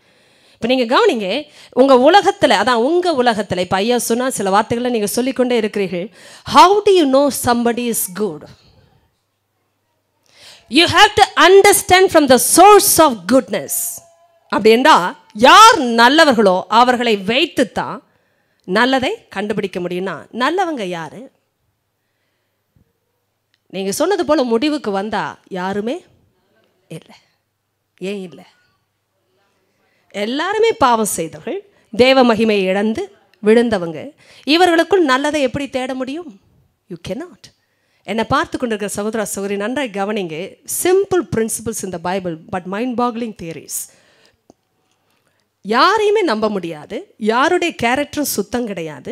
நல்லவர்கள் என்ற வார்த்தைக்கு தகுதியானவர்கள் ஒருவரும் கிடையாது என்றால் நல்லவர் ஒருவர், தேவன் என்று இயேசுவே சொன்னது போல சத்தியமானவரை சொன்னார், தேவன் ஒருவரை தவிர நல்லவர் ஒருவரும் இல்லை. அப்படி என்றால் நன்மையை அறிகிற ஒரே ஒரு வழி தேவனிடத்திலிருந்து, தேவன் மூலமாகவே நமக்கு கொடுக்கப்படுகிறது. நன்றாய் கவனிக்கணும், இந்த நன்மையை அறியக்கூடிய வல்லமையை தேவன் ஒருவரே நமக்கு கொடுக்கிறார். அப்படி என்றால் தேவன் பேசுவதை அறிந்தவர்கள் மட்டும்தான் நன்மையை அறிந்தவர்கள். If you want to know something excellent in life, you have to go to the source of those excellent things. தேவனிடத்தில் படிக்க கேட்க கற்றுக்கொண்டவர்கள் மட்டுமே சிறந்ததை கற்றுக்கொள்ளுகிறார்கள். இப்ப கவனிங்க, என்ன கவனிங்க, இந்த சிறந்ததில் தேறுகிற மக்கள் மட்டும்தான் தங்களுடைய ஃப்ரெண்ட்ஷிப்லையும் கவனமாக இருக்க முடியும். யார்கிட்டையும் போய் நீ இன்னார்கிட்ட பழகாதே, இதுவரை பழகாதே, இவ்வளவு தூரம் பழகு, அதற்கு மேல் போகாதே என்று சொல்லி வருவது ஞானம் அல்ல. என்ன கவனி, it should come from within. எத்தனை பேருக்கு அது புரிகிறது? எங்க ஒரு ஆள்கிட்ட இன்ஸ்ட்ரக்ஷன் கொடுக்கலாம், 9 பேர்ட்டையும் பழக இன்ஸ்ட்ரக்ஷன் கொடுக்க முடியாது. புரியுதா உங்களுக்கு? இவ்வளவு தூரம் பழகலாம், இதுக்கு மேல பழகக்கூடாதுன்னு யார்கிட்ட சொல்ல முடியும்? You try and understand your own situation. How do you know this for and no more? இவ்வளவுதான் பழகல, இதுக்கு மேல பழகக்கூடாதுன்னு உங்களுக்கு யார் சொல்ல முடியும்? How do you know that is right? And how do you know beyond that is wrong? இது வரைக்கும் செஞ்சா சரி, அதுக்கு மேல போன தவறுன்னு உங்களுக்கு யார் சொல்ல முடியும்? How do you know that line of demarcation? இதுதான் பிரிவை கொண்டு வருகிற வரைகோடு என்பதை உங்களுக்கு யார் சொல்ல முடியும்? Just try and understand practical questions. You all speak well. ஆனா நான் உண்மையை கேட்கிறேன். நடத்துகிறார் அப்படின்னா சத்தியத்திற்குள்ள நீங்க வளர்ந்தா போதும், சத்தியம் இல்லாததற்கு இடம் கொடுத்தா முடிஞ்சது என்ற அர்த்தம். கவனிங்க, இங்க வருகிறது நல்லது. நானும் போதிக்கிற ஆள் தான், சத்தியத்தை அதை வகையறுத்து போதிக்கிற கிருபையை கொடுத்திருந்தாலும் வகை மாறி நான் தெரிந்து கொள்ளும் பொழுது பிசாசுக்கு நான் வகை கொடுக்கிறேன். யாருக்கு அது நியமம் ஒன்றுதான். கவனிங்க, நல்லா பேசுறாங்கன்றனால எல்லாவற்றிலும் நல்லவங்க நினைக்காதீங்க. இல்ல, God is alone good. அப்படின்னா ஒவ்வொரு முறையும் நான் கிராஸ் ரெஃபரன்ஸ் கொடுக்கும் பொழுது இன்னொரு ஆள் மூலமா போகல, டைரக்டா அவர்கிட்டே பார்க்கிறேன். நீங்க சொல்லுங்கப்பா, அப்ப அது சரின்னு நான் சொல்லும் பொழுது அவர் சொல்றது தான் சரி. ஆமென். அவர் சொல்லாதது தவறு. கவனிங்க, நீங்க இதை விட்டு விட்டு இவர்கள் நல்லவர்கள், அப்படி செய்தால் நல்லவர்கள் முடிவுக்கெல்லாம் வராதீங்க. It's a waste of time. எவ்வளவு நல்லவங்களா வேணாலும் இருக்கட்டும், but go to God and ask God whether it is good. ஐயா அம்மா சொல்றத கவனிங்க. இயேசு தங்கீர ஐயா, ஜெபம் பண்ண கூட்டம் ஜாஸ்தி ஆயிடும், நீங்க ஒரு நாள் எக்ஸ்ட்ராவா தங்குனீங்கன்னா நிறைய பேரை சுகமாக்கலாம் சொன்னப்போ தங்கல. Don't you think it is good to heal some more people, to talk to some more people about God's kingdom? He said no, I had to move on to other villages, for this is the reason I am sent in her. நீ உட்கார சொன்னா நான் உட்கார முடியாது. My time is over in this city. நான் போய் தான் ஆகணும். என்ன கவனிங்க, சில நேரம் பிப்ளிக்கலா மக்கள் பேசுவாங்க. ஆண்டவரை பத்தி தான் பேசுறோம், நிறைய நேரம் ஃபீல் பண்ணியிருக்கேன். ஆண்டவர் பிள்ளைகளோட தான் சாப்பிட்றோம். You go beyond the time limit. Morning time is affected to even speak to God. Your time is running out, but still you linger with Christian friends on the pretext of going to the hotels, talking to somebody in the party. Do you think it is spiritual? தமிழ்ல கேட்கிறேன். ஆங்கிலத்தில் சொன்ன விஷயத்தை தான் repeat பண்றனால எதையும் miss பண்ண போறதில்ல. Friends கிறிஸ்தவங்க தான். some people don't care about the timing at all. ஏன்னா அவங்களுக்கு பிரச்சனை இல்லை, உங்களுக்கு பிரச்சனை. நான் கேட்குற ரெண்டு எப்படி இணையிறது? சாப்பிட்டுக்கிட்டே பேசிக்கிட்டே பார்ட்டியில் இருக்கிறது, ஹோட்டல்ஸில் இருக்கிறது, மறுநாள் அதிகாலை ஜெபம் அவுட்டு. It's about you and God. எல்லாமே ஓகே இல்லைங்க. நான் சொல்றது பாவமே இல்லாத விஷயங்கள். எத்தனை பேருக்கு அது புரியுது? பாவமே இல்லை, இங்கெல்லாம் பாவமே இல்லை, எல்லாமே பரிசுத்த கூட்டத்தில் நடக்கிற விஷயம்தான். நீங்களாம் சொன்ன மாதிரி நல்ல நண்பர் 4 பேர் சொல்றாங்க, அந்த மாதிரியே கண்டுபிடிப்பீங்க நல்லது? How do you know it is good? Now God is talking to you. ஆண்டவர் சொல்றாரு, டக்குன்னு கான்வர்சேஷன் முடிச்சுட்டு எழுந்திரிச்சிடுவார், டக்குன்னு கூட்டத்தை முடிச்சுட்டு வெளியில போயிடுவார். எங்க போவார்? You tell me. எங்க போனார்? He was so radical in his moves. ஒரு இடத்துல தேனாலும் கிடைக்காது சில நேரம். அப்புறம் கண்டுபிடிச்சா வனாந்தரத்தில் இருப்பார், மலை மேல இருப்பார். எல்லா இடத்துலையும் தேடினா எங்கெங்க போயிட்டீங்க? நான் பிதாவோட பேசிட்டு இருந்தேன்ப்பா. நீங்க நினைக்கிறீங்களா இதெல்லாம் ஃப்ரெண்ட்ஷிப்னு? நமக்கு வரமுறை எப்படி தெரிய வரும் தெரியுமா? நீங்க ஆண்டவரோட தனிப்பட்ட நிலைமையில நடந்தா மட்டும்தான் தெரிய வரும். ஆமென் சொல்லு. பொதுவான பேச்சே இல்லை. It's not about a common theory here. எவ்வளோக்கு எவ்வளோ தனிப்பட்ட உறவு கர்த்தரோட நம்ம சத்தியத்தில் வைக்கிறோமோ அவ்வளோக்கு அவ்வளோதான் அந்த லைனே தெரிய வரும், வரைமுறை எங்கே இருக்குன்னு தெரிய வரும். Don't try to ever miss understand me here when I say this. This is not a common thing. If you are comfortable in the crowd, spending hours together with that person for nothing is your conviction. ஆனால் நான் spend பண்ணும் பொழுது என் வீட்டு குடும்பத்தோட ஐக்கியம் பாதிக்கப்படுகிறது, என் மனைவியோடு நான் நேரம் செலவிட முடியவில்லை, அதிகமாக நண்பர் என்ற பெயரில் வெளியில் இருக்கிறேன் என்று சொல்வீர்கள் என்றால் அது உங்களுக்குள் தேவனால் வருகிற உணர்வு. இதையெல்லாம் பிரித்து பார்ப்பது தனிப்பட்ட நிலைமையில் ஆவியில் சத்தியத்தினால் வருகிற பகுத்தறிவு. ஆமென். நீங்க கவனிங்க, self control. This is about the fruit of the spirit. 9 கனி, அதில் கடைசியாக இச்சை அடக்கம். கவனிங்க, இச்சையை அடக்கிறது சுயத்தால முடியாது. நன்றாய் திரும்பவும் சொல்லுங்க, இச்சையை அடக்குவது சுயத்தால் ஏன் முடியாது? பதில டக்குன்னு நீங்க சொல்ல முடியும், நம்புறேன். சுயத்தால் இச்சையை அடக்க முடியாது. ஏன்? அடேங்கப்பா, சுயமே அடங்காதது. அடங்காதது இன்னொன்று அடக்குமா? அதுவும் அடங்காது. இப்போ எத்தனை பேருக்கு இது புரியும்? ஐயோ இதெல்லாம் வெளிச்சம். நீங்களே அடங்கலைன்னா உங்களுக்கு யாரும் அடங்க மாட்டாங்க. என்ன சிஸ்டர் இப்படி சொல்லிட்டீங்க? இது எல்லாவற்றிலும் பொருந்தும். சபையின் அதிகாரத்துக்குள் அடங்குவதும் அப்படித்தான், குடும்ப அதிகாரங்களுக்குள் அடங்குவதும் அப்படித்தான், படிக்கிற இடங்களில் அடங்குவதும் அப்படித்தான், வேலை பார்க்கிற இடங்களில் அடங்குவதும் அப்படித்தான். If you want to be a leader of influence, you should be a person who is able to submit to the authority. நீங்கள் அத்தாரிட்டிக்கு வரும்பொழுது உங்களை பார்த்து 4 பேர் பணிகிறாங்கன்னா என்ன அர்த்தம் தெரியுமா? அப்படின்னு சொல்ல தெரிஞ்சனால இல்லை, போயான்னு போயிடுவாங்க. ஆனால் அவங்கள அறியாமலேயே உங்களை சப்மிட் பண்ணுறதுக்கு காரணம் என்ன தெரியுமா? நீங்கள் அந்த மாதிரி ஆள். ஏசு சொல்கிற பிரின்சிபல்லாம் நீங்கள் ஃபாலோ பண்ணி பாருங்கள். இப்போ நீங்கள் கேட்டிங்களே எப்படிங்க சிறந்தது எதுன்னு எனக்கு தெரியும். போங்க சிஸ்டர், அதெல்லாம் முட்டாளுகளுக்குரிய பேச்சு. நம்ம அடங்கினா அடக்கிடுவாங்க. இது எத்தனை பேர் கேட்டிருக்கீங்க வீட்டில்? அடங்காதடி, ஆரம்பத்தில் இருந்தே கண்ட்ரோலில் வை. ஏன்னா அவங்களே அப்படி இருக்கிறவங்க. உங்களுக்கு வேறு என்ன சொல்லி தருவாங்க? ஐயோ எந்த தாயும் நான் குறை சொல்லவில்லை, ஆனால் கண்டுபிடியுங்கள் இந்த உபதேசம் எங்கிருந்து வருகிறது. அடங்காதவங்க மற்றவங்களை எப்படி அடக்குவாங்க? அப்போ பூர்வீகத்தெல்லாம் பார்த்தீங்கன்னா தெரியும், எல்லாமே அந்த வழியில் வந்தவங்க தான். வீட்டில் யார் லீடர்னு தன்னாலே தெரியும். அங்கே லேடி லீடர்ஷிப் தான் இருக்கும். அவங்க தான் இந்த பொண்ணுக்கும் சொல்லி தருவாங்க. போகும்போதே கண்ட்ரோல் வை. அது என்ன கண்ட்ரோலு? பல வருஷம் வாழ்ந்தவர் சிரிச்சா அநேக அர்த்தம் இருக்கும். இப்போ உங்களுக்கு புரியுதுங்களா? இதுதான் உண்மை. எங்கே எது வந்தாலும் சிறந்தது என்பதை எப்படி அறிவது? சொல்லுங்க, சிறந்தது என்பதை எப்படி? கேட்க நல்லா இருக்குல்லம்மா?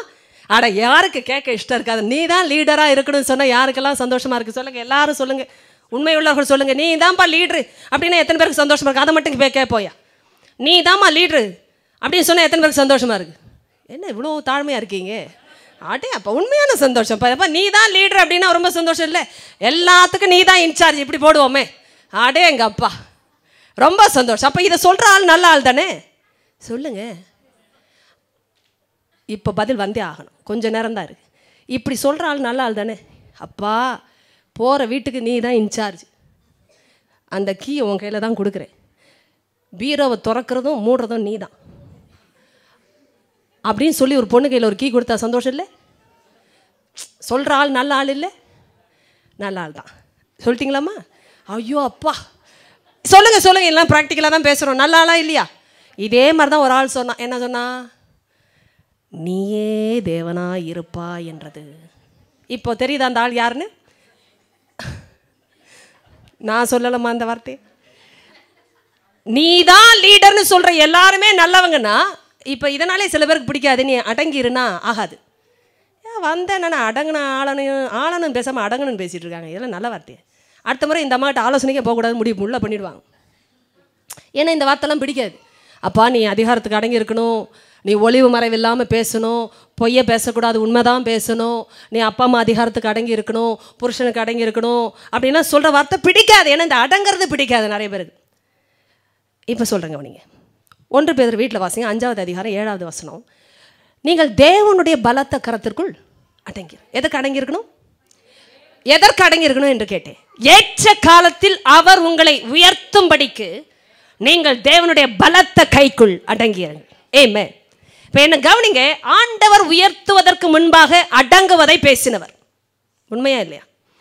அடங்காதவங்க ஆள முடியாது. என்ன கவனிங்க, நீங்கள் யாராக இருந்தாலும் சரி, என்னையும் சேர்த்து தான் அடிக்கிறாங்க. அடங்காதவங்க ஆள முடியாது. God's principles are so different. That's why you need to know God's truth. நான் சொன்னேன், சிறந்ததை அறியணும்னா சிறந்தவர்கிட்ட தான் வரணும். நீங்கள் ஊரில் இருக்கிற ஃப்ரெண்ட்ஸுக்கிட்ட பேசுனீங்கன்னா, பாஸ் கிட்ட பேசுனீங்கன்னா இந்த இலக்கணம்லாம் புரியாது. அவங்க பேசுகிற விளக்கெல்லாம் வித்தியாசமாக தான் வரும். அடங்கிறதெல்லாம் கோழைத்தனத்தின் அடையாளம் என்று சொல்வார்களே ஒழிய வெற்றியின் ரகசியம் என்று சொல்லவே முடியாது. ஏனென்றால் அவர்களுக்கு தெரியாது.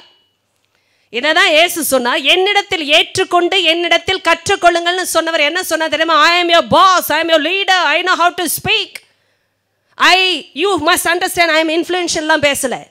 அவர் சொன்னார், நான் சாந்தமும் மனத்தாழ்மையுமாய் இருக்கிறேன். இது எப்படி இருக்கு இப்போ உங்களுக்கு? நான் சாந்தமும் மனத்தாழ்மையுமாய் இருக்கிறேன், என்னிடத்தில் ஏற்றுக்கொண்டு என்னிடத்தில் கற்றுக்கொள்ளுங்கள்னு சொன்னாரே, என்ன அர்த்தம் தெரியுமா? If you are submissive and teachable only, people will learn something from your life. நீங்க கீழ்ப்படியாத ஆளுனா உங்களுக்கு கீழ்ப்பட்டு யாருமே கற்றுக்கொள்ள மாட்டாங்க. நீங்க எந்த செக்குலர் ஃபீல்டில் நல்ல பிஸ்னஸ் பண்ற ஆளா இருந்தாலும் சரி, இன்னொரு பாஸுக்கு கீழே வேலை செய்கிற ஆளாக இருந்தாலும் சரி, இந்த பிரின்சிபலை நீங்கள் ஃபாலோ பண்ணி பாருங்கள், மேஜிக்கலாக ஒர்க் பண்ணும். சொல்லதை கவனிங்க. எதிர்த்து நின்னவங்க ஜெயித்ததா ஆண்டவருடைய சரித்திரத்தில் இல்லை. அப்படின்னா அவர் தேவ பிள்ளை, தேவனுடைய பிரின்சிபல்ஸில் வாழ்ந்தால் மட்டும்தான் சக்ஸஸ்.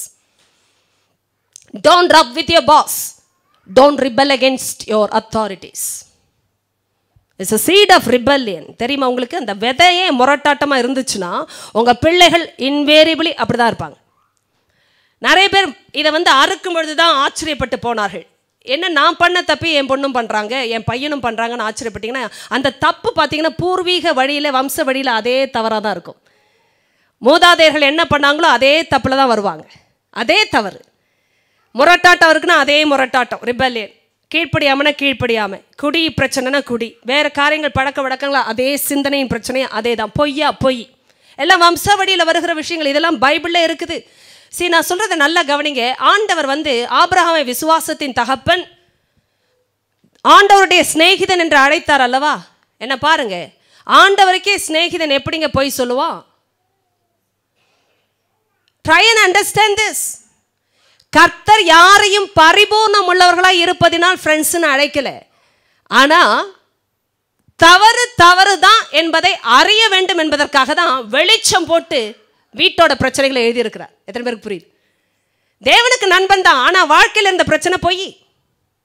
இவனுடைய பொய் எது வரைக்கும் போச்சு தெரியுமா? யாக்கோபுடைய வாழ்க்கை வரைக்கும் போயிட்டு. எத்தனை தலைமுறை பெருகி கொண்டே போனது விஷயம். தகப்பன் பொய் சொன்னா, ஈசாக்கு பொய் சொன்னா, அதுக்கு பிறகு யாக்கோபு எத்தனை பேர் வாங்கினான். அதுக்கு பிறகு வந்தது எத்தனை பேர் உங்களுக்கு தெரியும்? யாக்கோபுக்கு எத்தனை? 12 கோத்திரம், 11 பொய் சொல்லிச்சு, யோசேப்பை தவிர. இப்போ நல்ல கவனிக்கு, இது பெருகித்தான் போயிட்டு. ஒரு பாவம், ஒரு பலவீனம் சொல்ற விஷயங்கள்லாம் தலைமுறைக்கு அப்படி பாஸ் ஆகுதுன்னா, நீங்களும் நானும் சிறந்ததை கற்றுக்கொள்ளுதுன்னா அப்பா அம்மா சொல்லி தந்தாங்கன்னு சொல்லிட்டு இருக்காதீங்க. How do you know what they taught was right? நான் எப்பவுமே வெட்கப்படாமல் எங்களுடைய குடும்பத்தோட காரியம் சொல்லேன். நல்லதை எனக்கு தெரியும், கெட்டதை எனக்கு தெரியும். நடிக்க வேண்டிய அவசியங்கள் இல்லை. உங்கள் பூர்வீகங்கள்லாம் சிறந்ததாக இருந்தால் கர்த்தருக்கு ஸ்தோத்திரம். But I learn things out of somebody else's mistake because I also commit certain new mistakes which my children will be able to tell me. எங்கள் அம்மா ஒரே நல்ல தாய், ஆனால் ஆண்டவர் அறியாத காலகட்டம் என்னென்ன சிறுபிள்ளை பிராயத்தில் முறையை திருறதுக்கு பார்த்தேன். இந்த காய்கறி கடையெல்லாம் போய் நின்னா அளவு கம்மியாக இருக்கும்போது அப்படியே டக்குன்னு எடுத்துடலாம் தெரியுமா? உயரம் இவ்வளோதானே. கூட நிறைய நல்ல தக்காளி இருந்தது, பார்க்கவே ரொம்ப டெம்டிங்காக இருந்தது. நான் எப்போவுமே அதை கேட்டு திருற ஆளாக இருந்தேன் பாருங்கள். அதுலேயும் ஒரு நல்ல சுபாவம் நீங்கள் நினைக்கலாம், நல்லதே இல்லை. நான் அம்மா இப்படி நோண்டினேன், அம்மா தக்காளி எடுத்துட்டேன். அம்மா என்ன தெரியுமா சொன்னாங்க? பாவம் அறியாமல் சொன்னது, ஏன்னா அவங்க ஆண்டவர் அறியலை, யாராவது பார்த்துட போகிறாங்கன்னு சொன்னாங்க. இங்கே நிறைய கிறிஸ்தவங்க அப்படி இருக்கீங்கல்ல, பார்க்காம இருந்தால் எடுக்கலாம், பார்த்துட்டா பிரச்சனை. எல்லா பாவத்துக்கும் பொருந்தும் இல்லையா? இப்போ சொல்லுங்கள், இது சரியா தவறா? இப்போ நிறைய நீதிமான்கள் இங்கே பல விதமான அர்த்தங்களை பேசினீர்கள். எனக்கு சொல்லுங்கள், இப்போ இதுக்கு கரெக்டாக பிளைன் ஆன்சர் வேணும். இது சரியா தவறா? ஏன் தவறு? சரின்னா எதுக்குன்னு சொல்லணும், தவறுனா ஏன்னு சொல்லுங்கள். என்னம்மா? எடுக்கக்கூடாது. சரி, யாரும் பார்க்காம இருக்கும்போது எடுக்கிறது ஓகே தானே? என்னம்மா? கேட்டு வாங்கி சாப்பிட்ருக்கலாம், அதுக்கு அவ்வளோதான். இப்போ நீங்கள் என்ன சொல்கிறீங்க? தேவன் பார்க்கிறார், தக்காளியை பார்க்கிறார். கரெக்டாக சொன்னீங்க. தக்காளி குறைந்தால் அவருக்கு தெரியும். என்ன பாருங்க, சில ஸ்டேட்மெண்ட்ஸ் நம்ம கிறிஸ்தவங்க இப்படி பேசுகிறோம், யாராவது பார்த்துட போகிறாங்க அப்படின்னு. என்ன அர்த்தம்? பார்த்துட்டா தான் தப்பு, பார்க்காம எடுத்தா தப்பு இல்லை. நிறைய பேர் அப்படி செஞ்சுட்ருக்கோம்ல, ரெடியாக தான் போவாங்க. ஆண்டவர் தருவாருங்க. ஆண்டவர்கிட்ட ஜெபம் பண்ணியிருக்கேன், தேவ சித்தம் என்றால் வாய்க்கும், வாய்க்காவிட்டால் வாய்க்க பண்ணுவேன். இது எத்தனை பேருக்கு புரியுது? இப்போ எல்லாத்துக்கும் ஒரு வழி இருக்கு. இது எனக்கு தெரியாது. ஐயோ, நான் இதெல்லாம் பிரசங்கம் பண்ண வரல, இன்னைக்கு ஒன்றையுமே பிரசங்கம் பண்ண வரல. அதையும் ஒத்துக்கொள்கிறேன் தேவனுக்கு முன்பாக. இது என் சப்ஜெக்டே இல்லை. கலாத்தியர் 5 மட்டும்தான் படித்து விட்டு வந்தேன். என்ன பேசுவதென்று தெரியாமல் வந்த எனக்கு இப்பொழுது 1.5 மணி நேரம் தாண்டி கொண்டு இல்லை, 1.25 மணி நேரம் ஆகி இருக்கிறது. சொல்லுங்கள், How do we know what is right and wrong? நிறைய நேரம் நம்ம அப்பா அம்மா பேசுகிறதெல்லாம் தியரிஸ்ன்னு நினைக்கிறோம். ஆண்டருக்குள்ளே வந்த பிறகு தான் எனக்கு அந்த ஸ்டேட்மெண்ட் பாவம். அம்மாவுக்கும் தெரியாது. யாராவது பார்த்தா இமேஜ் ப்ராப்ளம் இல்லை. ஏன்னா இந்த மாதிரி குடும்பத்தில் இந்த தப்பெல்லாம் செய்யவே மாட்டாங்க. ஸோ யாராவது பார்த்துருவாங்கன்ற பயம் இருக்குது. ஆனால் தேவன் பார்க்கிறார் என்று தெரியாது. எத்தனை பேருக்கு புரியாது? யாராவது பார்த்து விடுவார்கள் என்ற பயம் அப்போவாவது இருந்தது. இப்போ அது கூட இல்லை. 4 பேர் பார்க்குறாங்கன்ற சொரணை கூட இல்லை. How do you know this? முதல்ல சொசைட்டிக்காவது பயம் இருந்தது தப்பு செய்யும்போது. இப்போ 4 பேர் சீப்பாக பார்த்தா கூட சொரணை இல்லை. ஏன்னா சொரணை இல்லைன்ற வார்த்தை பைபிள் வார்த்தை, திட்டுற வார்த்தை நினைக்காதீங்க. என்னை அடித்தார்கள், சொரணை இல்லை. அந்த நிலைமை தான் குடிச்சு படுத்துறோங்கிற நிலைமை. மயக்கம் இருக்கும்பொழுது கேவலமாக பார்த்தா கூட நமக்கு கேவலமாக தெரியாது. You know something. வேசித்தனமும் இந்த ஆல்கஹால் போதையும் ஒரு மனுஷனுடைய எண்ணத்தை மயக்குன்னு சொல்லலை, இருதயத்தையே மயக்கும். இது ரெண்டையும் சேரவங்க பாருங்கள் மயங்கி இருப்பாங்க. அவங்க என்ன லைஃப்பில் எந்த பாதையில் எங்கே போயிட்டுருக்காங்க கூட தெரியாது. இதே தான் ப்ராவர்ஸ்லையும் படிக்கும்போது ஆகாயத்தில் கழுகினுடைய வழியும் பாறையின் மேல் பாம்பினுடைய வழியும் கடலில் போகிற கப்பலுடைய வழியும் தெரியாது போலவே ஒரு கன்னிகையை பின்பற்றின மனுஷனுடைய வழியும் இருக்கும் என்று எழுதியிருக்கிறது. So it is about a girl following somebody. ஒரு பையனை பின்பற்ற பொண்ணோட வாழ்க்கை அப்படி தான். எங்கே போகிறாங்கன்னே தெரியாது, மயக்கம். சரி, இதெல்லாம் பைபிள் படிக்கும்போது தான் தெரிய வருது, ஓ இதெல்லாம் மயக்கமானு. மயங்கி இருக்கிறவங்களுக்கு தெரியாது. எத்தனை பேருக்கு அது புரிகிறது? ஆனால் தான் பிசாசு மயக்கத்திலே வைக்க பார்க்குறான். பைபிள் கண்ணை திறக்குன்னு அவனுக்கு தெரியும், ஆனால் தான் கண்ணை திறக்காமல் பார்த்து கொள்ளுகிறான். எத்தனை பேருக்கு இது புரிகிறது? சபைக்கு வரவங்களுக்கு ஹோப் என்ன தெரியுமா? கண்கள் திறக்கப்படுகிற ஒரு ஸ்தானத்தில் நாம் எல்லாருமே இருக்கிறோம். மயக்கத்தில் இருந்தாலும் தெளிவு வர்ற இடம் இது. ஏன்னா ஆண்டவர் பேசும்பொழுது தான் அது தெளிவாகுது. பிசாசு வஞ்சித்தான். ஏன் தெரியுமா? மயக்கத்தில் இருக்கிற வரைக்கும் அவன் ஜெயிச்சான். ஆனால் தான் எதை கேட்குறோம், எதை பார்க்குறோம், எதை தொடரோன்னு கூட ஏவாளுக்கு தெரியல. எத்தனை பேருக்கு இது புரியுது? See, you don't ask for death when you are having life, but you prefer death over life. That's about deception. ஏன் நல்ல லைஃப்பில் இருக்கும் பொழுது நீ நாசமாக போகிறதுக்கு ஒரு சாய்ஸ் எடுக்கிற தெரியலன்னா அதுக்கு பேர் தான் மயக்கம். எத்தனை பேருக்கு புரியுது? நல்ல லைஃப்பில் இருக்கும்போது நாசமாக போகிறதுக்கு ஒரு முடிவு எடுக்கிறோன்னா அது பேர் தான் மயக்கம். நிறைய பேர் சொல்கிறாங்க, நான் ஏன் இந்த தப்பை பண்ணனே தெரியல. எத்தனை பேர் அதை கேட்டிருக்கோம்? உண்மை, இது உண்மை. நான் ஏன் இந்த முடிவு செஞ்சனே எனக்கு தெரியல. எப்படி நான் இங்கே போய் விழுந்தனே தெரியல. ஏன் நான் இந்த ஆளுக்கு இடம் கொடுத்தனே தெரியல. ஏன் நான் இந்த உறவை என்டர்டெயின் பண்ணனே தெரியல. ஏவாள் இப்படி தான் பேசியிருப்பா. பைபிள் இதெல்லாம் எழுத முடியாதுங்க. But this is she should have spoken. She would have. இப்படி தான் சொல்லியிருப்பா. ஏன் இடம் கொடுத்தனே தெரிலப்பா, ஏன் பேசினனே தெரிலப்பா, ஏன் பறிச்சு உங்களுக்கும் கொடுத்தனே தெரில. பாருங்க எந்த அளவுக்கு போயிட்டா. அந்த தப்புக்கு தன் கணவரை கூட உடந்தையாக்குற நிலைமையில இருந்தா. நிறைய ஃபேமிலிஸில் இப்படி தான். சத்தியத்தை நம்ம சரியாக கவனிக்க நேரம் எடுக்கலைன்னா குடும்பமே செஞ்சு தப்பு செய்வோம், தெரியாது. நான் கேட்குறேன், கணவர் தப்பு செஞ்சால் மனைவி திருத்துற நிலைமையில் இருக்கணும் இல்லை? மனைவி தவறு செய்த கணவர் திருத்துக்கிற நிலைமையில் இருக்கல. 2 பேரும் எப்படி ஒன்றா இருக்க முடியும்?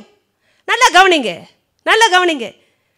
இப்போ ஒரு லீடர்ஷிப்னு வந்தால் அதுதான் இன்ஃப்ளூயன்ஸ்னு சொல்கிறார் ஆண்டவர். சரியாக செல்வாக்கூடிய நிலைமையில் இருக்கிறது தான் தலைமைத்துவம். அது இல்லைன்னா அது தலைமைத்துவமே இல்லை. ஒரு மனைவி இன்ஃப்ளூயன்ஸ் பண்ணுற அளவுக்கு ஆதாம் இருந்தார். Love is good, but if love loses its truth, it's not about love.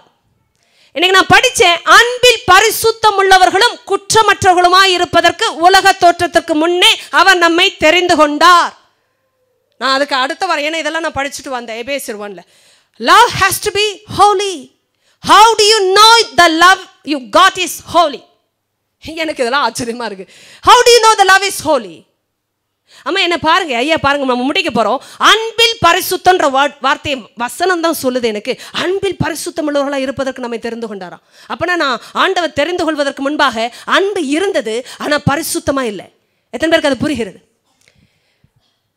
So அன்பு பரிசுத்தமா இருக்கணும்னா ஒரே ஒரு வழி. அதே வசனம் சொல்லுது 1 யோவானால. அடுத்த வாரம் நான் பேசுவேன். அன்பும் நீதியும் பிரிக்கப்பட முடியாது. என்ன கவனிங்க, என்ன கவனிங்க. நீதியில இருக்கணுமா, அன்புலையும் இருக்கணுமா, அது தேவனால் உண்டாயிருக்கிறதா. நீதியில அன்பு இல்லைன்னா அது தேவனால் வரல. காயின் ஏன் ஆபேலை கொலை செய்தான்? எனக்கு யாராவது ஆன்சர் சொல்லுங்க. பைபிள் தெரிஞ்சிருக்கும் உங்களுக்கு ஒரு வேலை. பொறாமை. அடே அப்பா, பைபிள்ல இருந்து சொல்லுமா? பொறாமை ஆண்டவர் சொல்லலைங்க. எடுத்து காட்டின சில வார்த்தைகள். முகநாடி வேறுபட்டதுன்னு தெரியும். ஏன் உனக்கு, முடிச்சிருங்க, ஆண்டவர் கேட்ட வார்த்தை, ஏன் உனக்கு, உனக்கு ஏன் முகநாடி வேறுபட்டது? ஏன் உனக்கு எரிச்சல்? ஏன் உனக்கு எரிச்சல்? சொல்லுங்க, எரிச்சல். அப்போ நீங்கள் சொன்ன மாதிரி ஒரு அசம்ஷன் இருக்கலாம், பொறாமல் இருந்திருக்கலாம் அப்படின்னு. ஆனால் பைபிள் சொல்லுது எரிச்சலாம், முகநாடி வேறுபட்டதான். வேற காயின் எழும்பி ஆபேலை கொலை கொலை செய்கிற அளவுக்கு எரிச்சல்னா அதுக்கு என்ன பேர் வைக்கலாம்? கோபம். கோபத்தோட பேர் எரிக்கிற கோபம். கொலை வெறி, வெறிக்கொலை. அடேங்கப்பா, இப்படியே நம்ம ஒரு 10 நிமிஷத்துக்கு மேலே பேசலாமா? வெறிக்கொலைன்ற வார்த்தை இருக்கிறதோ? அவங்களுக்கு அதுக்கு மேலே எவ்வளோ கோபத்தை எக்ஸ்பிரஸ் பண்ணுன்னு தெரில சகோதரிக்கு. அதான் சொல்லிக்கிட்டே இருக்கிறான். இப்படி ஒரு கோபம் இருக்குது. அதற்கு வேதம் சொல்லுகிறது அவன் பகைத்தான். என்மிட்டி. சகோதரனை பகைத்தானா? எதுக்கு பகைத்தாங்க? எங்க சகோதரனுக்குள்ளே ஏங்க பகை வருது? எல்லாம் இந்த பூர்வீக சொத்தால் வந்தது, உயில் எழுதி வச்சதுனால வந்தது பகை. சகோதரனுக்குள்ளே ஏன் பகை வந்ததுன்னு வேதம் சொல்லுது. காயினுக்கு ஆபேலுக்கு இடையில ஏன் பகை வந்தது? பாவம் தேவனால வந்துருச்சுங்க. ஏன் சிஸ்டர், எல்லாத்துக்கும் காரணம் ஏசு தான் அப்படின்னு இப்போ பேசுவாங்களே, இது மாதிரி ஆண்டவரை ஏசுறது. அன்புல நீதி இல்லை. கரெக்டாக சொன்னீங்க. அது வேதமே சொல்லி காட்டுது பாருங்க. அன்புல நீதி இல்லை. அப்போ அன்புல நீதி இல்லைன்னா அதுக்கு பேர் பகைனா, நீதி இல்லாத அன்பை என்ன சொல்லலாம்? பகைன்னு சொல்லலாம். இப்படிதான் பதில் வரும்னு எனக்கு தெரியும். நீதி இல்லாததை பகை என்று சொல்லலாம். இப்போ இதிலே பதில் வந்து விட்டது. ஏன் காயின் ஆபேலை கொலை செய்தான் என்று வேதம் சொல்லுகிறது தெரியுமா? அவனிடத்தில் நீதி இல்லை. கரெக்டாக சொன்னீங்க. அவனுடைய கிரியைகள் அநீதி உள்ளவைகளும். பைபிள் படிங்க தயவு செய்து. நான் அதனால தான் எனக்கு தெரிஞ்சதை சொல்லி கொடுக்குறேன். நீங்களும் அப்படியே உட்கார்ந்துருக்கிறத பார்க்கும்போது டச்சே இல்லாதது போல் தெரிகிறது எனக்கு. நான் யாரையும் குற்றப்படுத்தவில்லை. கொஞ்சம் பைபிளை படித்து பாருங்கள். இன்டர்நெட்டில் டைம் ஸ்பெண்ட், ஃபேஸ்புக்கில் இதெல்லாம் தான் ப்ராப்ளம் ஆகுது. How do you see this one? சில பேர் ரொம்ப நேரம் ஸ்பெண்ட் பண்ணிகிட்டு இருக்கிறது ஃபோனு, இன்டர்நெட்டு, டெக்ஸ்ட்டு, ஃபேஸ்புக்குனா நான் உங்களை குற்றமே படுத்த மாட்டேன். எனக்கு ஒரே ஒரு கொஷின் தான் வருது, பேசிக். கொஞ்சம் பைபிளுக்கு டைம் கொடுக்க முடியலன்னு நினைக்கிறவங்களுக்கு தான் மற்ற விஷயங்களுக்கு டைம் கொடுக்கறது கூட தவறுன்னு நினைக்க தோணும். உண்மையா இல்லையா? ஃப்ரெண்ட்ஷிப் முக்கியம்தான். ஆனால் வேதத்தோடையே உட்கார முடியாமல் ஒரு ஃபோனில் பேச்சு அவசியமா, டெக்ஸ்ட் அவசியமா, ஃபேஸ்புக் அவசியமா, இன்டர்நெட் அவசியமானு பார்க்கும்பொழுது தான் நம்ம டைமை சரியாக பயன்படுத்துகிறதுக்கு முடிவே எடுக்கிறோம். இல்லைனா எதுவும் ஓகே தான். இது எல்லாருக்கும் பொருந்துகிற வார்த்தை இல்லைன்னு எனக்கு தெரியும். You decide for your self. இப்போ சொல்லுங்கள், காயினுடைய கிரியைகள் அநீதி உள்ளவைகளும் ஆபேலுடைய கிரியைகள் நீதி உள்ளவைகளுமாக இருந்தபடினால் இவன் அவனை பகைத்தான். எழும்பி கொலை செய்ததுக்கு காரணம் ஒருத்தன் அநீதி, ஒருத்தன் நீதி, ரெண்டுமே சேர. இப்போ கவனிங்க, அன்பு நீதி உள்ளது. அப்போது நீதியே இல்லாத இடத்துல அன்பு இல்லைன்னு இதை விட யார் காட்ட முடியும்? எவ்வளோ கூட பிறந்த ஆள் கூட கொலை செஞ்சுட்டாங்க. இதை விட ஒரு எக்ஸாம்பிள் நான் சொல்கிறது ஜெனிசிஸ் 4 வந்திருக்கு. 4th சாப்டர்லேயே வந்திருக்குன்னா நீங்கள் பார்க்குற இந்த உலகத்துக்கு அந்த உலகத்துக்கு என்ன வித்தியாசம்? ஃபஸ்ட்டு கிறிஸ்டியன் ஃபேமிலியிலே ப்ராப்ளம், 2 பிரதர்ஸ்குள்ளே problem. Not even 20 brothers, 2 brothers only in the family. அந்த 2 பிரதர்ஸ்குள்ளே ஒன்று ரைச்சஸ்னஸில் ஒன்று அன்ரைச்சஸ்னஸில் இருந்தனால பகை. ஐயா அம்மா இப்போ சொல்லிடுங்க, சிம்பிள் ட்ரூத் நான் கேட்குறேன். 2 பேர் ஒரே தாய் வயிற்றில் பிறந்தோம், இணைய முடியலையே. இன்றைக்கி வேறு வேறு தாய் வயிற்றில் பிறந்து கிறிஸ்தவ உலகம்னு சொல்லிக்கொண்டு நாங்கள் நல்லா தான் இருக்கிறோன்றதை நல்லது என்பதை எப்படி நீங்கள் முடிவு செய்தீர்கள்? Simple question. ஐயோ சிஸ்டர் ரொம்ப பெருசாக போயிடுச்சு, இப்போது ரொம்ப பயமாக இருக்குது. இப்போ புரியுதா உங்களுக்கு? ஒரு ஃபேமிலியில் ஒரு தாய் வயிற்றில் பிறந்து ஒரு ஆள் இன்சார்ஜாக அப்பா இருக்கும்பொழுதே ஒரு ஃபஸ்ட்டு கிறிஸ்டியன் ஃபேமிலியிலே 2 பேர் ஒன்றா இல்லை. ஏன்னா ஒரு ஆள் நீதியில் இருந்தார், ஒரு ஆள் அநீதியில் இருந்தார் என்னும் போதே பகனா இவ்வளோ பேருக்கு மத்தியில் வித்தியாசம் வராது? வருமே. வெளியில் போனால் வராது வித்தியாசம், வரணுமே. எப்படி அதுவும் இதுவும் ஒன்றாகும்? இப்போ புரியுதா உங்களுக்கு? அப்போ எதுங்க நல்லது?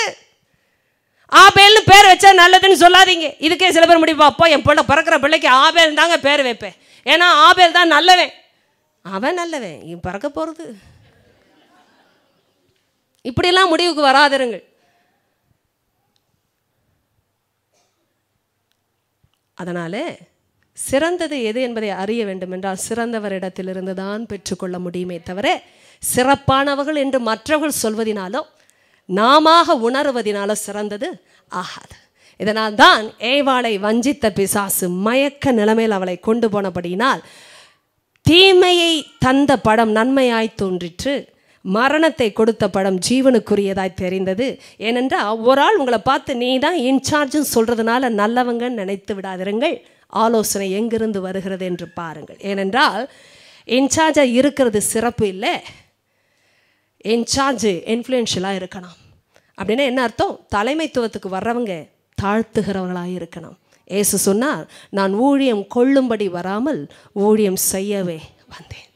உலகத்தில் இருக்கிற பிரபுக்களை போல் நீங்கள் இருக்கக்கூடாதுன்னு சொன்னார். ஏனென்றால் அவர்கள் ஆளுகை செய்ய விரும்புகிறார்கள், நீங்களோ ஊழியம் செய்ய வேண்டும் என்று சொன்னார். எத்தனை வித்தியாசம்! ஐயா அம்மா தம்பி தங்கச்சி கவனிங்க. If you cannot submit to your authority, nobody will submit to you when you become a person of influence. Or when you come to a leadership, nobody will ever submit to you because you don't know how to submit to your leadership now. இது எந்த இடத்துக்கும் பொருந்துகிற சத்தியம். நீங்கள் ஒருவேளை ரிபல்லியஸாக எந்த காரணத்தினாலும் மாறி இருப்பீங்கன்னா உங்கள் leaders கிட்ட தாழ்த்தி போய் மன்னிப்பு கேட்பது மாத்திரம் இல்லை, அவர்களுக்கு முன்பாக நீங்கள் வாழ்ந்து காட்டி பாருங்கள்.